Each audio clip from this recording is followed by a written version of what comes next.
Welcome back, curious minds, to another deep dive. And today, we're heading back, way back, to one of the world's, well, most enigmatic and, let's face it, famous monuments, the Great Sphinx of Giza. Ah, yes. The Sphinx. Just picture it, this colossal creature, head of a human, body of a lion, just silently staring east across the Giza Plateau. It feels like a guardian of secrets. It really does. Its sheer size is just breathtaking, honestly. Yeah. But it's the mystery, isn't it? The questions about who made it, why.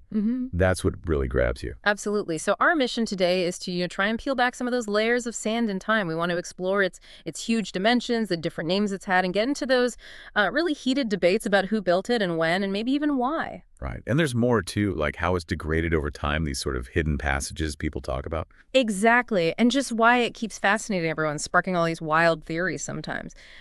So by the end of this, you should have a much richer picture of this incredible statue, separating the solid facts from the myths that just won't go away, and really appreciate the deep history it holds. Okay, sounds good. Yeah. Where do we start? The basics. Let's start right there. On the ground, its physical presence, it's just huge. It really is. I mean, we're talking about a limestone statue, right? A reclining sphinx. Yeah. And it stretches, get this, 73 meters long. That's 240 feet from paw to tail. 240 feet. Yeah. And it stands 20 meters. That's about 66 feet high from the base right to the top of its head. And it's wide, too, 19 meters or 62 feet across its back haunches. That scale is just mind-boggling. And the fact that it's carved from the bedrock, not just built up block by block. That must have been an incredible feat of engineering. Oh, absolutely. It's a huge difference. It was cut right out of the natural rock there, the Makatam Formation, which is Eocene limestone. It's actually the same bedrock they quarried for the pyramids. Right, so it's connected to the pyramids literally by the stone. Exactly. Though over the millennia, it's been repaired quite a bit, with added limestone blocks. But the core, the heart of it, is that original bedrock. And yeah, it's pretty much the oldest known huge sculpture in Egypt, and definitely one of the most famous statues anywhere in the world. So let's talk about its name, because Sphinx feels so obvious now, but that wasn't its original name, was it? No, not at all. And the funny thing is we actually don't know what its Old Kingdom creators called it. Really? Why not? Well, partly because some people think it might not have been completely finished back then. But later, much later, in the New Kingdom, it was known and worshipped as Horameket, which means Horus of the Horizon. The Greeks later called that Harmachis. Okay, Horus of the Horizon. That makes sense, with it facing east towards the sunrise. But Sphinx, where did that come from? That name, Sphinx, that was given much later in classical times like Greece and Rome, maybe 2,000 years after it was built. 2,000 years? Yeah. It comes from a Greek mythological creature, the one with the riddle. And the word itself, Sphinx, apparently comes from the Greek sphingo, which means something like to squeeze. Huh. Like the riddle squeezed the answer out of you? Or maybe the Greeks felt the statue itself was squeezing secrets out of them? Maybe. And his name kept changing. Medieval Arab writers had various names. Belib, Balhuba. Okay. But the one that really stuck is Abu-il-Hal. Abu-il-Hal. What does that mean? Father of terror. Which, really tells you something about the awe, maybe even fear it inspired. Wow. Yeah. Father of terror. That's intense. And even Coptic Christians around the 4th century CE, they called it Belhit, which means the guardian. So you see how different cultures saw it through their own lens. Guardian, terror, horizon god. Quite a journey. Which brings us to the big one, the core enigma. Who actually built it and when? The standard answer is Khafre, right? Right. The mainstream view, which you'll mostly read, is that the Sphinx was built during the Old Kingdom, probably somewhere between 2600 and 2500 BC. Okay. And there's pretty strong circumstantial evidence pointing towards Pharaoh Khafre. He reigned around 2558 to 2532 BC, and he's the one who built the second pyramid there at Giza. And what's the evidence linking it specifically to Khafre? Well, several things. First, its location. It lines up really neatly with Khafre's whole pyramid complexes, Pyramid, Valley Temple, Causeway. It fits. Okay, alignment makes sense. Second, the stone. The limestone core of the Sphinx is the same type of limestone quarried for Khafre's pyramid complex. Right, I mentioned that, same source. And third, the face. Many Egyptologists see similarities between the face of the Sphinx and known statues of Khafre. Okay. Alignment, stone face. That does sound like a decent case for Khafre. But, with something this ancient Is that kind of circumstantial stuff, is it really enough for Egyptologists, or are they always looking for, like, the smoking gun? That's a really important point. Like the Egyptologist Salim Hassan pointed out way back in '49, actually. Okay. While all the signs seem to point to Khafre, there isn't one single inscription, nothing written down from that time, that definitively says Khafre built this Sphinx. Okay, so that little bit of doubt remains, that missing piece of direct proof. Exactly. It's an important caveat, and it leaves the door open for, well, for other interpretations and keeps the questions coming. And those open questions have definitely fueled some pretty interesting, sometimes quite alternative ideas, haven't they? Even with this mainstream agreement, there are still fundamental arguments about its age and who built it. Some say it's way older than Khafre. Oh, absolutely.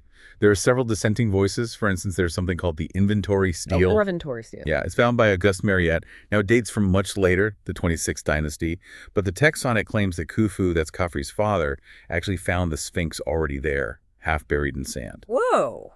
So if that stele is accurate, the Sphinx would have to be older than both Khufu and Khafre. Exactly. That's the implication. But what does mainstream Egyptology make of that? It sounds pretty explosive. Well, the general consensus is that it's probably not historically accurate for the Old Kingdom.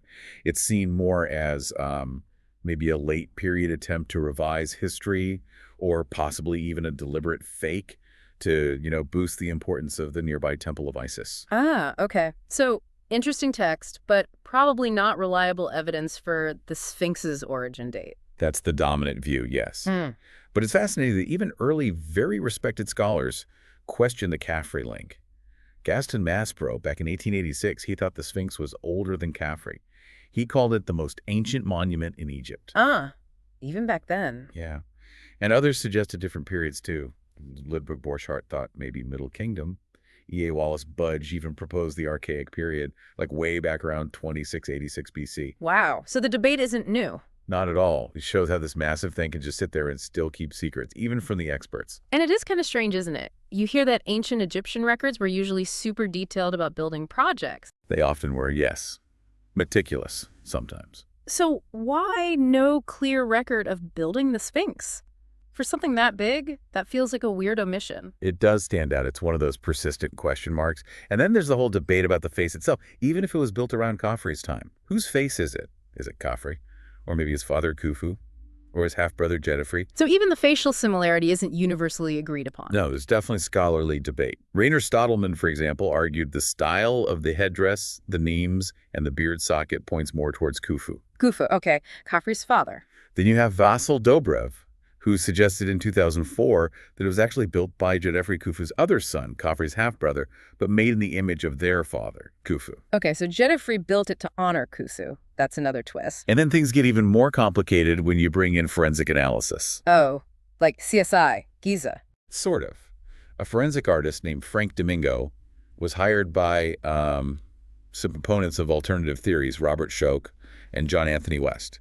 He compared the Sphinx's face to known statues of Khafre, and he concluded they represent two different people. Whoa. Okay, that really throws a wrench in the works if it holds up. It certainly adds fuel to the debate, which leads us nicely into another major alternative idea, the water erosion hypothesis. Ah, yes, Robert Schoch's theory. This one gets a lot of attention. It does. Schoch is a geologist, and he looked at the erosion patterns, specifically on the walls of the enclosure around the Sphinx, not just the Sphinx itself. Okay. And what did he see?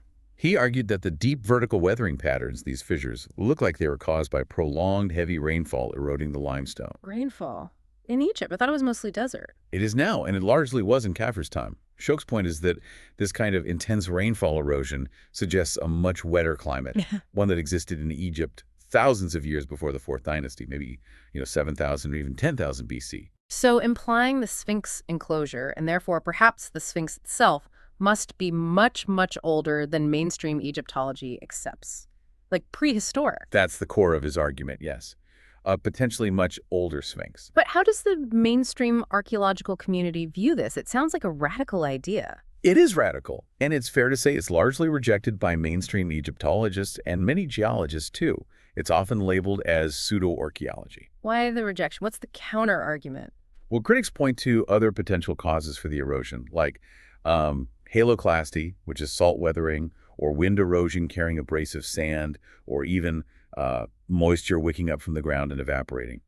They also argue that the climate data doesn't necessarily support such extreme rainfall lasting long enough in the required period. Plus, if it was rainfall, why is that specific erosion pattern supposedly so pronounced just there, around the Sphinx enclosure, and not equally on other limestone structures of potentially similar age on the plateau? Right. You'd expect similar weathering elsewhere if it was just climate. So the scientific consensus is largely against the water erosion hypothesis. Yes, the consensus holds that the geological and archaeological evidence points back to the 4th dynasty construction, fitting with Khafre. But the idea persists, certainly in popular culture. Okay. What other alternative theories are out there? You mentioned the face. What about the body? Right, there's the idea put forward by Robert Temple. He suggested the Sphinx wasn't originally a lion at all. He thinks it started as a massive statue of the jackal god Anubis. Anubis, wow. And then much later, maybe in the Middle Kingdom, it was recarved into a lion shape and a pharaoh's head was put on top. And why Anubis? The Temple argues this would explain why the head seems kind of small and out of proportion with the huge lion body, because the head isn't original, it was carved down from something else or added later.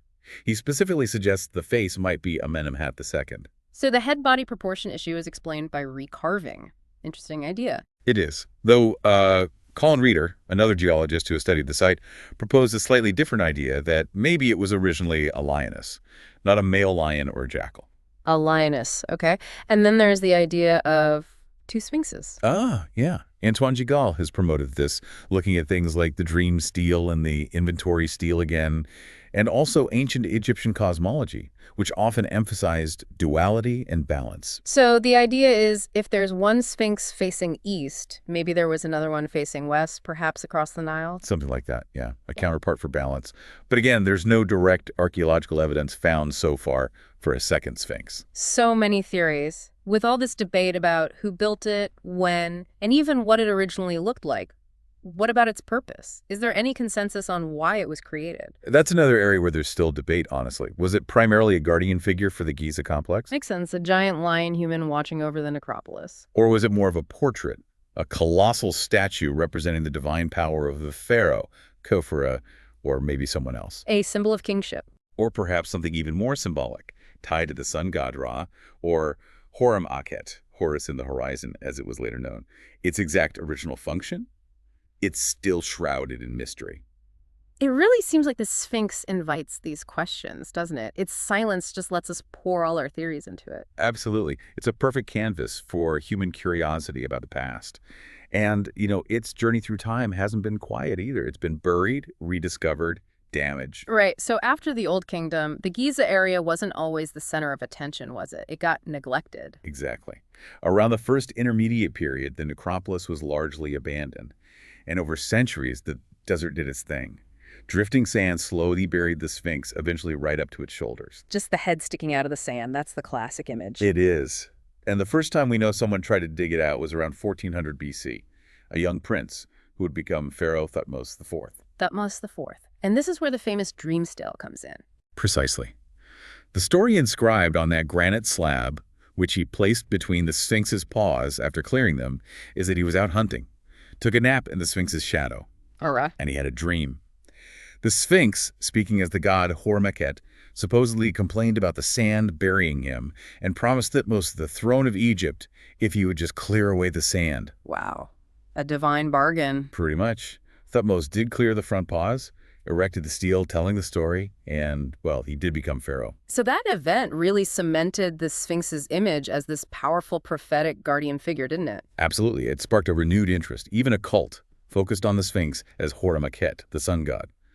Pharaoh Amenhotep II, Thutmose's predecessor actually, had already built a temple nearby dedicated to this cult. Fascinating. So it had phases of importance and neglect. What about later in Greek and Roman times? By then, Giza had become something of a tourist attraction. Roman emperors even visited, like Nero, apparently. Wow, Emperor Nero checking out the Sphinx. Seems so.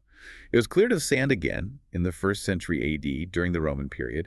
They even built a big monumental stairway leading up to the paws, though that was later taken down. And we have descriptions from that time. We do. Pliny the Elder, the Roman writer, described it. He mentioned its face being painted red, and he gave dimensions for it too. So its fame was definitely spreading. And in the medieval period, how did Arab writers see it? They often viewed it as a kind of talisman, something with power. Al-Makuzi, an Egyptian historian in the 15th century, called it the Talisman of the Nile. Talisman of the Nile. Why? There was a belief it could somehow control the Nile's flood cycle, which was crucial for Egypt's survival. Another writer, Mohammed al-Idrisi, noted that people would leave offerings there, hoping to get good government jobs. Huh. So it went from royal guardian to flood controller to Kareem booster. Its perceived role kept shifting. And when Europeans started visiting more regularly, say from the 16th century onwards, how did they depict it? That's interesting. Early modern European drawings and paintings. They're often quite inaccurate. Many show the Sphinx with, like, a woman's face, sometimes even breasts. A female sphinx. Why? Probably a mix of things. Maybe confusion with the Greek Sphinx myth, which was female. Also, just the general European romanticism and mystique projected onto Egypt, the Orient. Early observations weren't always very scientific. Right. Which brings us to one of the biggest myths. The nose. Everyone knows Napoleon's soldiers shot it off, right? Oh yeah, that story is incredibly persistent. The image of French cannons blasting the Sphinx's face. But it's totally wrong. Completely false. We have solid proof. There are detailed drawings made by a Danish naval architect, Frederick Louis Norden, back in 1737. 1737, that's more than 60 years before Napoleon even arrived in Egypt in 1798. And Norden's drawings clearly show the Sphinx already missing its nose. Okay, case closed then. Napoleon is innocent. So what did happen to the nose? The most widely accepted account comes from that same historian, Al-Makrizi, writing in the early 15th century. Okay, what did he say? He blames it on a Sufi Muslim man named Muhammad Saim al-Dar around the year 1378. 1378, so centuries before Napoleon. Exactly. Apparently, this man was angered because local peasants were making offerings to the Sphinx, hoping for a good harvest, which he saw as blatant idolatry. So he took it upon himself to deface it. Yes, in an act of iconoclasm, religious protest against idol worship, he reportedly climbed up and damaged the nose. Al-Makrizi says he was later executed for vandalism. Wow. So not cannon fire, but an act of religious extremism centuries earlier. Are there other theories? There are mentions by some other Arab writers from around the 10th century suggesting iconoclastic damage even earlier, or possibly by Mamluks later in the 14th century. But the Al-Makrizi account about Saim al-Dar in 1378 is the most specific and commonly cited one. Got it. What about the beard? We often see drawings or reconstructions with a beard. Was that original? Well, a ceremonial pharaonic beard was attached at some point. Fragments of it were found and are now mostly in the British Museum. Okay. But was it added later? That's the debate. Vasil Dobrev, the Egyptologist we mentioned earlier, argued that if the beard had been part of the original carving and had fallen off, it would have likely caused significant damage to the chin underneath. And the chin isn't badly damaged. But apparently not in a way that suggests a huge beard breaking off. So his theory is that the beard was probably a later addition, perhaps in the New Kingdom, when the Sphinx cult was strong. Interesting detail. And you mentioned Pliny saying the face was painted red.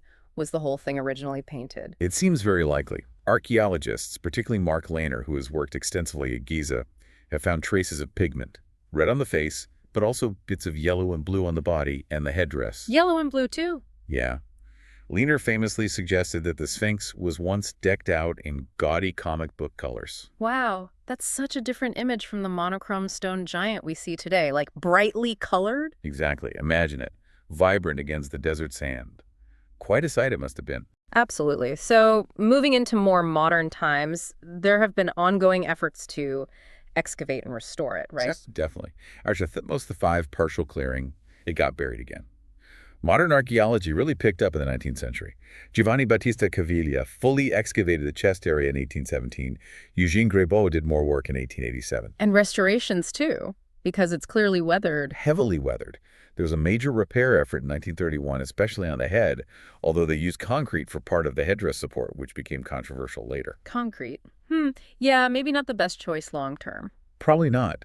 There were more extensive and hopefully more sensitive restorations done in the 1980s and 90s, trying to stabilize it using better materials. And that weathering, it's not even, is it? Some parts look much worse than others. Yeah, it looks kind of patchy, pockmarked in places. That's because the limestone it's carved from isn't uniform. It's made of different layers, geologically speaking, called nemulitic limestone. Some layers are harder, more resistant to erosion from wind and sand and maybe moisture.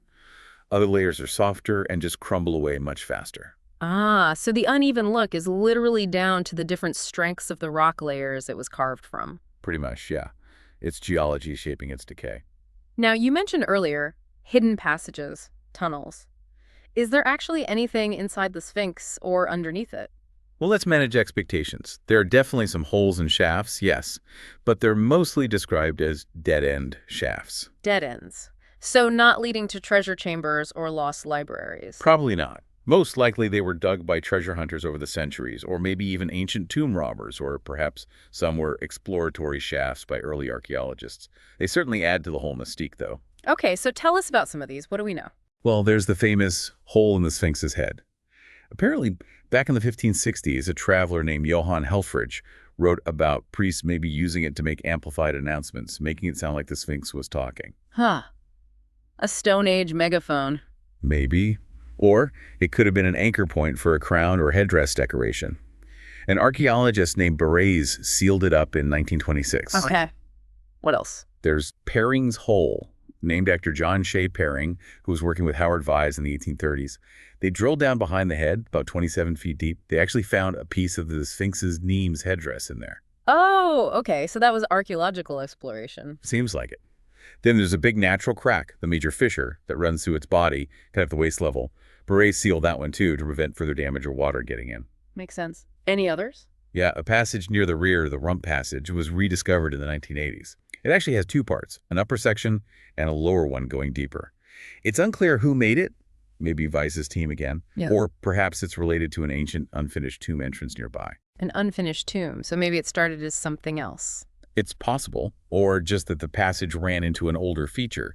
There are other little spots, too, a niche on the north side, a gap under some masonry on the south side.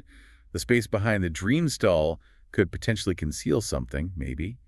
And another shaft near the back called a keyhole shaft, which also looks like an unfinished tomb shaft. So lots of little cavities and passages, mostly dead ends, probably from explorers or would-be tomb robbers. Nothing confirmed as like an intentional hidden chamber from the original builders. Not confirmed, no. Still. Despite lots of speculation.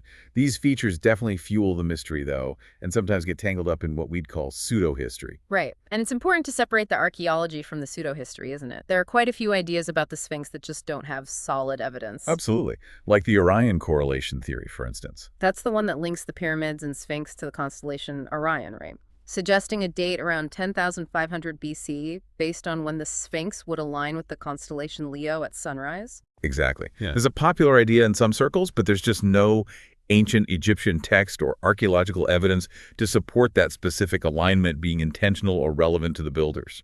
It's basically imposing a modern pattern onto ancient structures. And what about Edgar Case's predictions? The sleeping prophet. Ah, yes. Case claimed, while in a trance, that there was a hidden chamber, a hall of records, underneath the Sphinx's paws, containing lost knowledge from Atlantis. Atlantis, okay. And has anything like that ever been found? No. Despite some radar surveys looking for cavities, no such chamber or records have been discovered. It remains purely in the realm of psychic prediction and speculation, not archaeology. It's important to make that distinction. Archaeology relies on physical evidence and rigorous methods. Precisely. And these ideas, while intriguing to some, just don't meet that standard.